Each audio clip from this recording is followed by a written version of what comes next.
It's about understanding where we are today, what we need in this role today, redefine the role as the company evolves. First 2 million in revenue, this is what we need. From 2 to 5 million, this role has to evolve, and then reevaluate as the roles dynamically grow in the organization. A change of one is a massive change in a small business.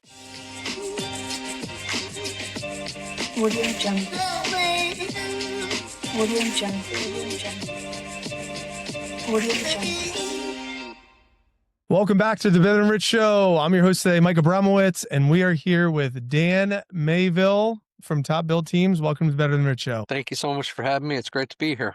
I want to dive right into this idea of psychometrics that you're using inside of Top Built Teams. What is the psychometrics? Why would a business owner, especially in the home services space, want to consider using a tool like this? Why don't we just dive right into that? Yeah, sure. It's a great question. And I'll take one step further back away from that and say that most of these business owners, they know exactly what they need done in the roles that they're looking to hire. And I use the phrase that they start to know the things that they no longer want to do, and they want somebody else to come into their business to do it. The part that they don't think about is they think about the task, they think about the skills and the education, but they're not really thinking about how this person needs to operate within their organization in order to be compatible with them. And that's where the psychometrics come in. These behavioral assessments help you understand how people take action, how they manage social interactions, how they manage multitasking or sustained focus, and level of detail orientation. And so it's a little bit cost prohibitive. It's a little bit overwhelming for a business owner to think about,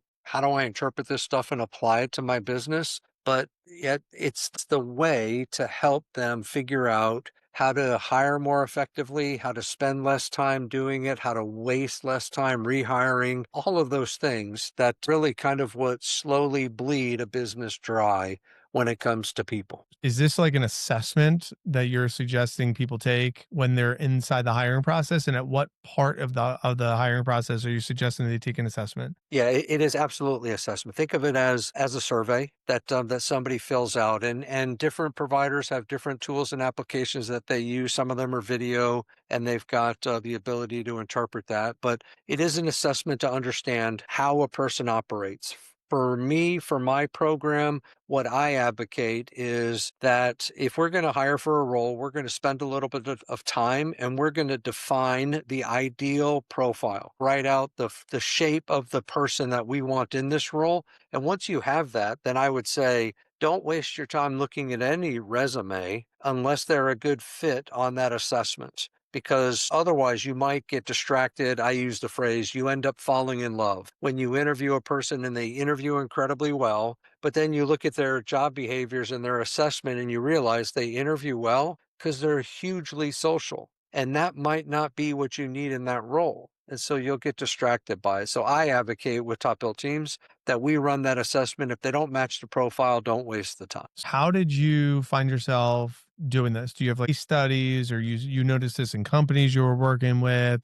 What's the origin story of why this matters to you, and why might this matter to someone listening? If I run the tape back 26 years, I was working in manufacturing. I was a supply chain strategist. I've always kind of been in data-driven decision-making roles. But when I was in that space, what I became more fixated on was, how do I manage my counterparts all around the world to follow my supply chain strategy? I really started to get obsessed with the people part of the component. And then so much so that I decided to go back to school, spend a little bit of time in a master's program learning lead change. And so for the last 20 years, I have worked as a human capital consultant, focused entirely on the behavioral sciences. How do you assess for development? How do you assess for selection? How do you drive culture within an organization? Ultimately, how do you get your people connected to their purpose and their purpose to your needs in order to maximize the return on the investment that a company puts into people? So I did that for 20 years. I've got great stories. I've had great experience doing it. But then a few years ago, really relatively soon after COVID,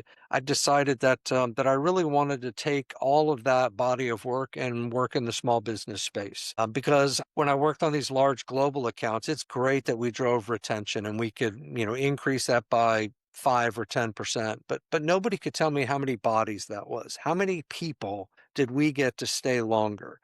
And now when I work with a small business, if I work with a service company who's trying to hire their first an extra technician, that impact is significant. And so if I can help them have more confidence in the hiring process, have a better roadmap to leverage for onboarding, have a way to kind of monitor that they're doing their job as the business owner, helping their employees just maximize their performance. It's super meaningful. That's my origin story, but it's also why I've made that pivot to small business, because a change of one is a massive change in a small business. Could you speak to services specifically?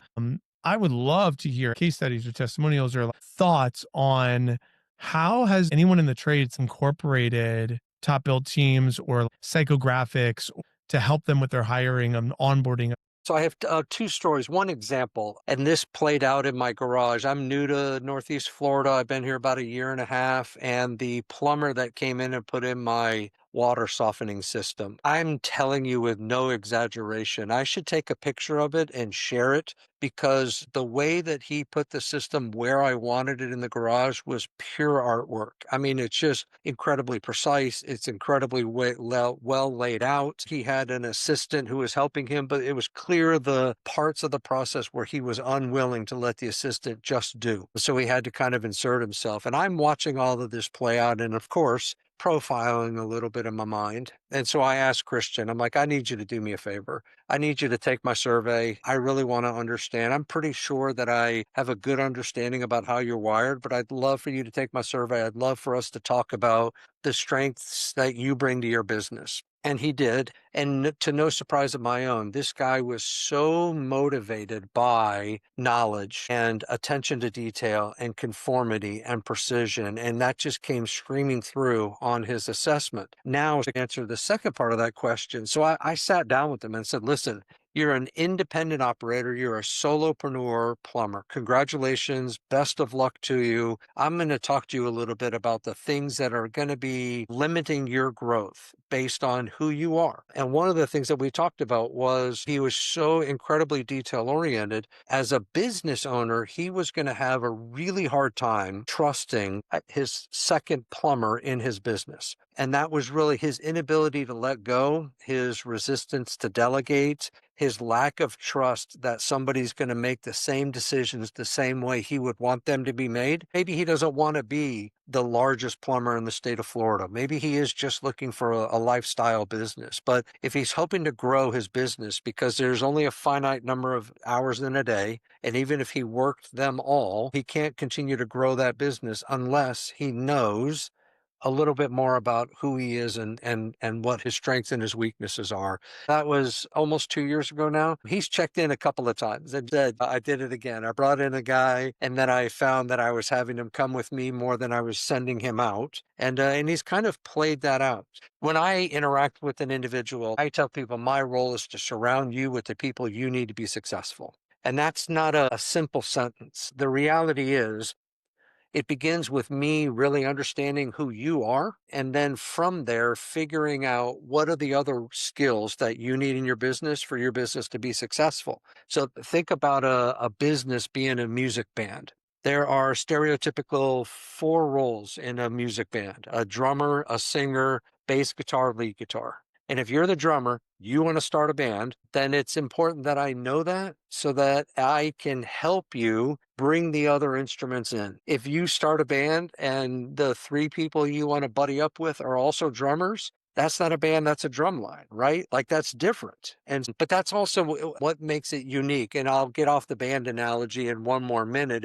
But if your lead guitar is also your singer, well, then maybe your band is a 3-person band. If you bring in keyboards, then you're now a 5-man band, right? So it's really understanding who the business owner is, how do they manage the risk and reward continuum, and that helps me to really start to understand what are the resources I'm going to need to bring to that equation. And with Christian, I could see the way that he was working his job behaviors. He was working in an unsustainable pace. And I said, eventually, you're going to have to hire somebody that's going to go to all the networking events that you can't stand going to. But that person is going to really help with your business development. And I'm going to tell you right now, you're really not going to like that person because they talk all the time and you would prefer for everybody else to be quiet so that you can focus on the precision of your work. But that's where the coaching comes in. How do we balance this? The curiosity that showed up for me is if someone's listening to this, they need to have an awareness that they want to start a band first and then they want to recruit the right members to be a part of that band.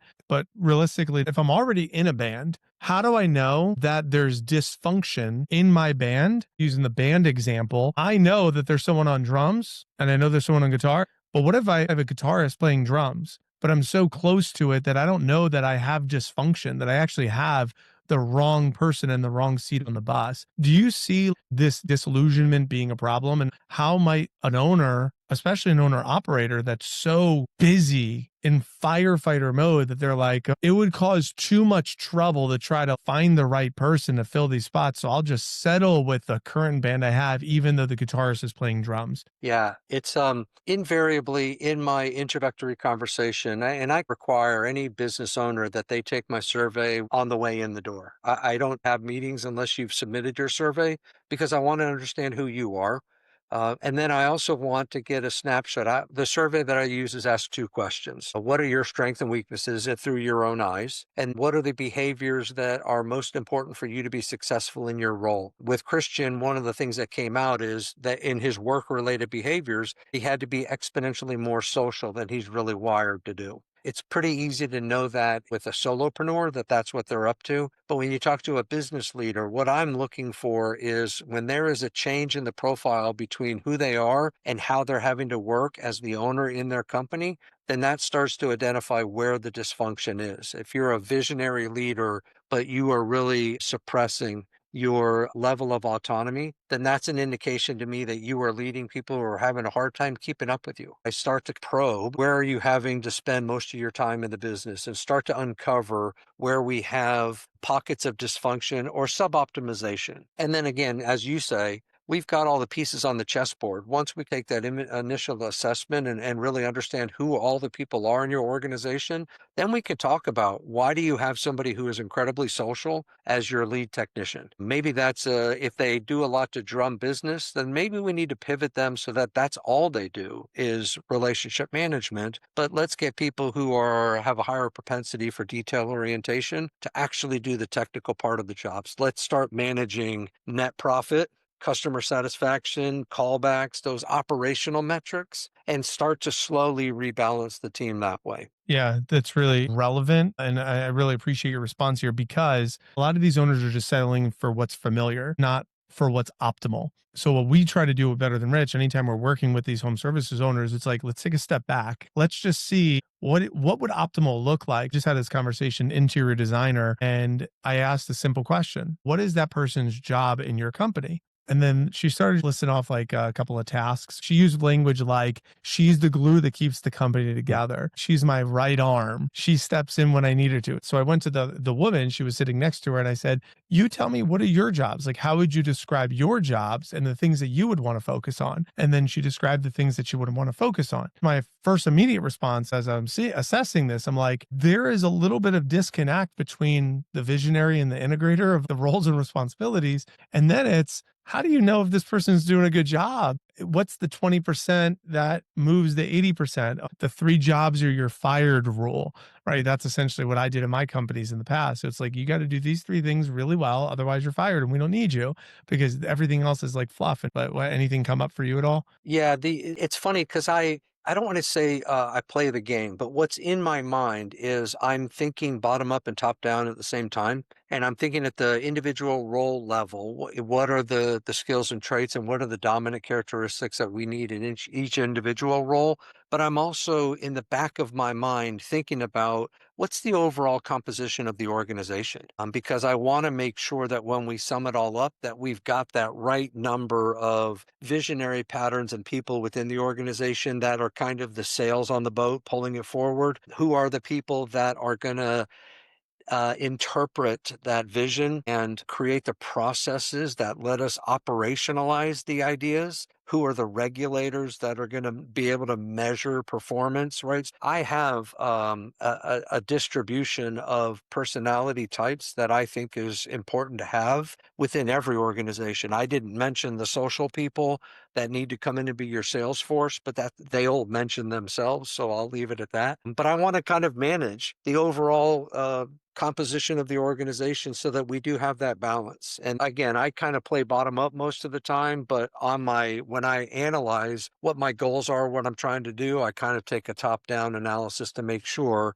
that I'm also not navigating too close a point that won't get me over the horizon the way we need to get. That's great. Is there anything else you want to say about this before I take a pivot in a different direction? I guess yes. I would say that just candidly, like in my mind, the two things that I'm trying to do with my clients, I think is incredibly similar to what you're trying to do. I'm trying to help my clients have more trust and confidence in the processes, procedures, the people in their business so that they know that they can make decisions and they're working with more strategic pieces. But if I do my job right, what I really hope to do is to help them save money. You're going to hire more effectively. We're going to avoid the costs of rehiring and all of those things.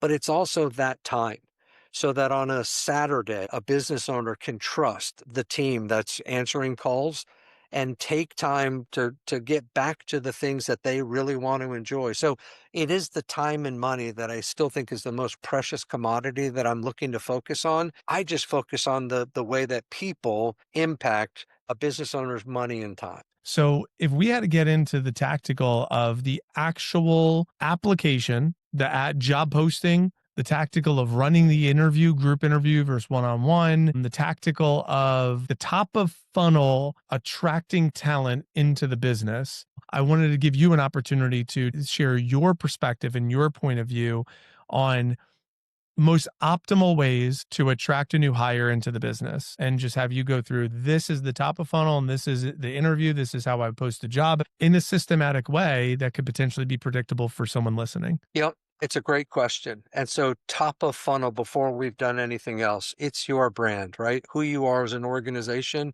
And if you are a startup brand or you are a lickety split who is just a dominant force in the HVAC plumbing space in the Northeast, it's how well your brand comes through in your job postings. What can they learn about you? How authentically do you bring that to light? So even if you are a very, very small startup organization, if I want to figure out who you are, your job ad should give me some indication of your size and scale so that I can get a better understanding of who you are. You're also giving me an opportunity to self-select myself out of that process. This is who I am. I am a startup organization. I'm excited for all the things. We're gonna make mistakes, but we are growing, learning, and our goal is to be X, Y, or Z, right?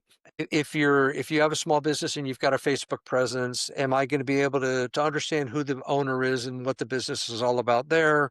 Anywhere that you can do business. And so I think that that is huge. It's kind of for a business owner to be comfortable being who you are at where you currently are.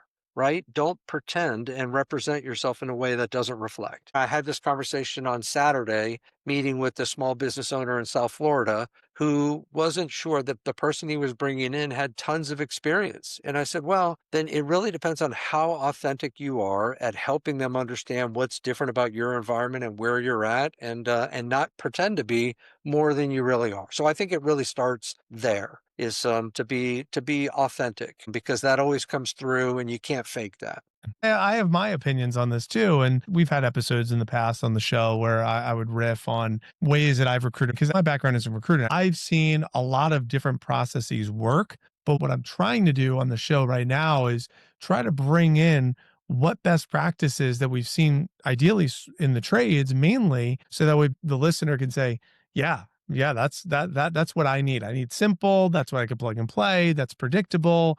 That could work for me. Yeah, I think the thing I would say is most of us, and I would tell you the greatest hires, the hires that we talk about, were the stories where there was just something about this process that was unique or different, this candidate that was unique or different and not a good fit, and where we contradicted ourselves and said, despite everything my gut would tell me, and I'm not a big fan of gut instinct, I advocate insights over instinct all day long, but I have my own stories of the greatest hires I ever made were people that would not have been hireable by any other organization. And so that's always kind of a reminder to me to have design thinking mindset about what are their skills. You want to talk about disciplines that people have demonstrated early in their life. That's why we like athletes. That's why we like people who have hobbies that kind of demonstrate an adherence to discipline. And I think that that goes a long, long way. But you don't need to be stuck around at being specifically an athlete to have those disciplines. It could be a musician, it could be a writer, a poet, a ballerina, that just whatever they've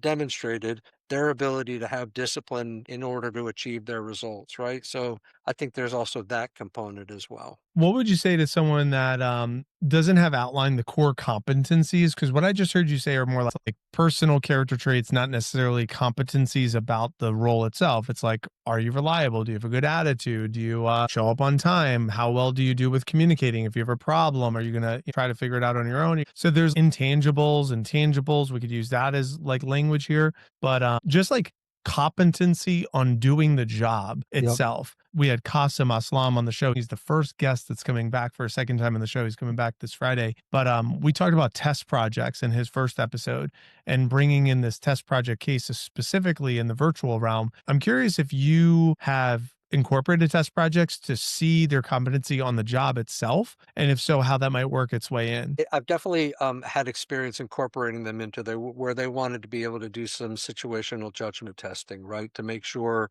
that people actually had the competencies to use Excel and skills and those kind of things. And there's definitely a place for that. I think that like part of that design process has to begin with what are we really needing this person to do? Is it a teachable skill? And if even if they come in with years of experience and in the exact skill that I'm hiring them for, how much time am I going to spend validating, which would be the same as teaching and making sure they execute the job the way I want it to be executed in my company, right? So, not to say that we'll pick on HVAC.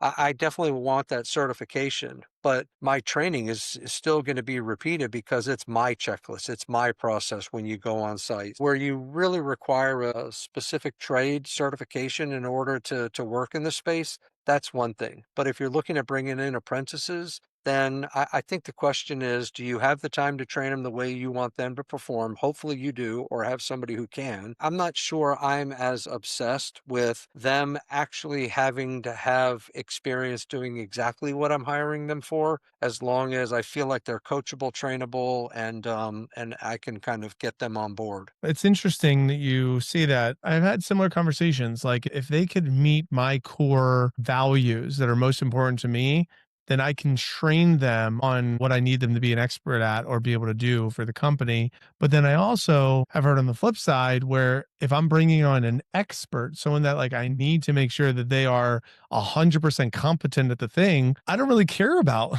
how good of an attitude they are. I need to make sure that they're able to deliver the output or the end result, and I care about that more. How does someone listening to this decipher or use some sort of wisdom to know when to use, when is which more important? I definitely have bias towards I really need to understand how you think and act, because too many times, and you've seen it where a person leaves a sales job in one organization, one bank, to go take the exact same job working in a different bank. And it's the cultures will be different for sure, but really having if we had the ability to understand if they were going to be a good fit for our operating environment, because the greatest expert in the world but just totally incompatible with other human beings, how long are you going to be able to pipe the value and extract that expertise before it just really kind of erodes the culture in the organization? What price are you willing to pay to have the most intelligent person come do the role? Because I think there's an argument that says you'll get more the more I can align them to their purpose in my organization, and the more that we are able to be compatible and interact, then the team will always outperform the individual. So I definitely have kind of a bias that way. That gets me on the path of if it's not a good fit, then it's going to be a short-term relationship. And can you get the value out of that for that short-term relationship or not? So, short-term relationship versus long-term relationship, how do you define when I'm interviewing someone? It's like hire slow, fire fast is a common theme that I hear in the space. Do you agree with that? What would you say to someone that's like have this certain time frame to kind of prove themselves or they're out? Yeah, I'm definitely an advocate of hire slow, fire fast. And I just the whole even to preface the relationship with we have a 90-day period here, that an onboarding period. Because then it forces a conversation. And that's super important. But the other component is if in my organization I need a business development person, my question to that organization would be, where are you at in your developing your business development process? Because there are a lot of rock stars out there who have had incredible success managing and leading business development functions within a team. But when they go to a small startup that's now implementing new processes and procedures, and their role is to design the business development, that's not necessarily their forte. So when we talk about short term, long term, it's really about like understanding where we are today, what we need in this role today. If we're going to redefine the role as the company evolves, we should have some mindset, for the first 2 million in revenue, this is what we need. From 2 to 5 million, this role has to evolve to be more of this, that, or the other thing. And then we'll reevaluate as the roles dynamically grow in the organization. It's not a one and done, but I have seen instances where we wanted a particular role, but we forgot to define what was unique about that role at this current intersection and to focus on those elements. And so we have that mix where we've hired great guys, but they just weren't good fits because we needed something different out of that role today. A year from now, they'd be the most brilliant manager. 2 years from now, that kind of a thing. So there's got to be a little bit of balance there. If your organization isn't kind of dynamic and ebbing and flowing, then you run the risk of losing a competitive edge or losing some of that traction that you would be hopefully trying to get. Yeah. Tell me about top build teams a little bit. I have the browser pulled up. I'm sharing the screen for those that are on like YouTube or watching. How does this tool and what we're looking at solve for some of what we've been talking about during this conversation? Yeah, so I when I made that pivot from working in the corporate world and decided to step out on my own, I spent what my wife would tell you was an exhaustive amount of time looking at the assessments and the tools and the resources that are in the marketplace. And what I wanted was something that would be easy for a business owner to implement. So it doesn't take a lot of time, but also something that would be more than just a hiring filter. And so that's kind of been if we're going to manage people, how do we develop a system that allows them to manage that ongoing? So people are familiar with DISC assessments. People are familiar with predictive index. People have heard of culture index, maybe even Colby. And that was just some of the assessments that are out there in the workplace that I wanted to evaluate and figure out which one I felt was the easiest for them to bring into an organization. Most of those assessments measure the same general things, but it's the way that they do it dictates how much time it takes for an individual to take an assessment. I also had a bias for how much do I want a business owner to have to read in order to understand who a person was. And so with top built teams, I leverage culture indexes assessments. It's a 2-question assessment. It can't take you more than 8 minutes to complete, and it's a 1 graph report. And so my design principles were, let's help bring insights to a business that will allow business leaders to make better decisions, better manage performance, but do it without taking a massive amount of time away from them. Or an assessment, a DISC assessment it's 80 questions. It'll take you 15 to 20 minutes to complete.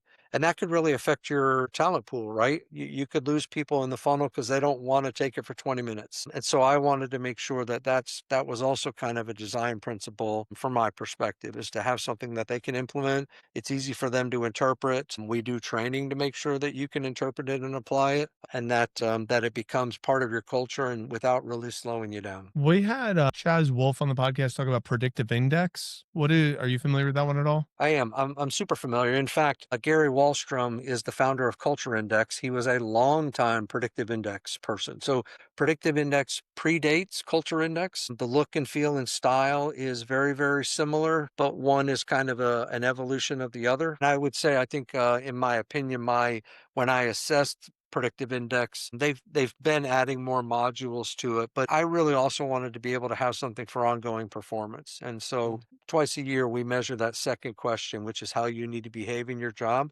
And we use that to drive performance management conversations, not changing necessarily in the employee's performance, but looking for where the managers are either under communicating or micromanaging, and where the dysfunction is coming from the manager, not the employee. Right. Well, Dan, we're starting to kind of head towards the end of the episode. I know time flies.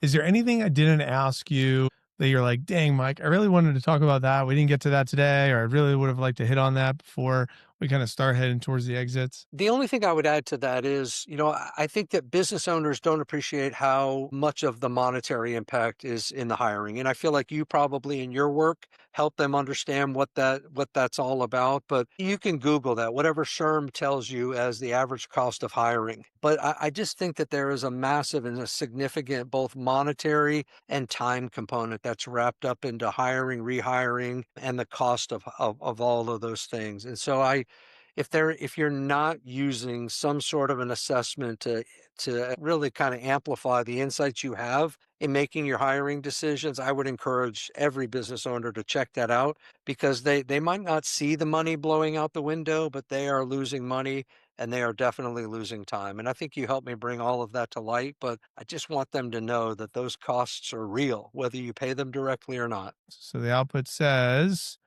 average cost to hire a new employee and a breakdown of 2025, according to the Society for Human Resources, average cost is $4,700. Cost variation by role. Entry level roles 2 to 3,000. Technical high demand 6,000 to 10,000. Executive levels 20,000 or more. Direct versus indirect costs. Job posting, employee referral bonuses, agency fees, HR recruiter time, manager time and training, lost productivity during ramp, cultural integration, couple $1,000 in there. So lots of different benchmarks here. So if you're listening on Spotify or Apple, make your way to YouTube so you can see the search, or just go into ChatGPT and put average cost to hire a new employee, and you will see some really interesting results there, Dan. Thank you so much. We ask every guest before we leave every episode, what does it mean to you to be better than rich? While I'm working, it means that I'm finding my purpose aligned to the needs and the work that I'm doing. At the end of every week, it's that sense of fulfillment. The purpose is what helps me understand that what I'm doing matters, and it matters to other people. And the fulfillment is how I feel at the end of even an incredibly busy week, that I was able to have that kind of an impact for other people, for other small businesses. Awesome. Dan, I'm sure some people are going to stay in touch, learn more about Top Built Teams. Where would you like people to go? Anyone that is interested to take the next step, what might that be? Yeah, if you pulled up my website, thank you so much for doing that. Topbuiltteams.com. You can reach out to me. You can take a free assessment. We can have a chat about who you are, even if you're a solopreneur. I'd love the opportunity to talk to you about your strengths and maybe your blind spots, and see if I can help you along in your journey. Well, I highly recommend you, listener, to go to Top Built Teams, take Dan up on it. We actually met at Northeast Florida Builders Associations. We're both new to that community, but just to be able to help individuals in the space of the trades understand their business, if they want to scale and they want to grow beyond the low 7 figures and into the multi 7 figures, into the 8 figures plus. This is a really key component to that. I do think that you should take Dan up on his invitation for him to audit your business, where you're at, what you're hiring, and your talent pool. Take the assessment with him, and you could review some of your results there. So topbuiltteams.com. Dan, thank you so much for making the time. I really appreciate you. Listener, we couldn't have the show without you. So thanks for supporting the show. Again, if you know anyone in the home services space that should be listening to the podcast, please send it to them. We are streaming these live so you could be a part of the conversation, and the chat is open so you could share some questions. And we're doing this for the interim. Is this going to be forever? I don't know, but it's been what we're doing right now. So make your way over to like Facebook, we stream live, or we have a calendar so you could subscribe to our email list, and then you could join the calendar, and it'll just allow you to subscribe to all the upcoming episodes. I'll tell you right now, September is stacked with some really solid guests. Thanks so much for supporting the show. I'll see you on the flip side. And as always, leave today better than you found it. Till next time on the Better Than Rich Show. Cheers. Thanks for listening. If you enjoyed this episode and you'd like to help support the show, please share it with others, post about it on social media, or leave a rating and review. To catch all the latest from us, you can follow us on Instagram at betterthan_rich and join our Facebook group at the Better Than Rich Show. Thanks again for listening. We look forward to seeing you next time. And remember, leave today better than you found it.